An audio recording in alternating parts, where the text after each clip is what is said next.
কান্দির গোবরহাটি গ্রামে নির্বাচনী সভার মধ্য দিয়ে ভোট প্রচারে বিজেপি প্রার্থী ডক্টর নির্মল সাহা শনিবার বিকেলে এলাকায় পায়ে হেঁটে প্রচারের পাশাপাশি সভার মধ্য দিয়ে প্রচার সারেন বিজেপি প্রার্থী।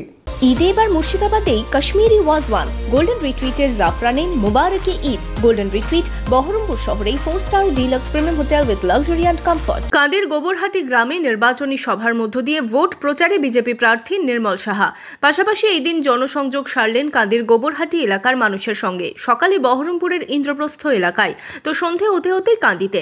বহরমপুর লোকসভার এই প্রান্ত থেকে ও প্রান্ত প্রচার সারছেন বহরমপুর লোকসভার বিজেপি প্রার্থী ডক্টর নির্মল সাহা।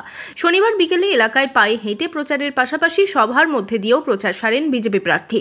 এই দিন সভা থেকে সরাসরি অধীর চৌধুরীকে নিশানা করলেন ডক্টর নির্মল সাহা। প্রশ্ন তুললেন শেষ 25 বছরে তিনি কি করেছেন। 25 বছর ধরে অধীর চৌধুরী সাংসদ হয়ে কি কাজ করেছে আমার চোখে সেইভাবে পড়ে না, আমি দেখিনি। নসিপুরের ব্রিজ 20 বছর লেগেছে হতে, উনি রেলমন্ত্রী ছিলেন, তখন ইউপিএ সরকার ছিল। যে লোক কাজই করতে পারে তাকে আবার ভোট দিয়ে কি হবে? আর আমি কি কাজ করেছি? গোকর্ণের টর্নেডোর সময় আমি এখানে এসেছিলাম, এই কাজ করেছি। আমি কি করেছি?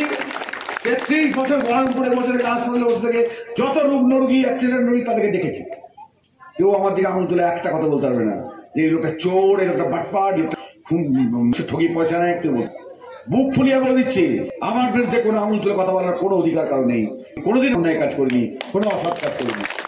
এই বুকের জোর নিয়ে আমি মোদীর সেনাপতি হয়েছি।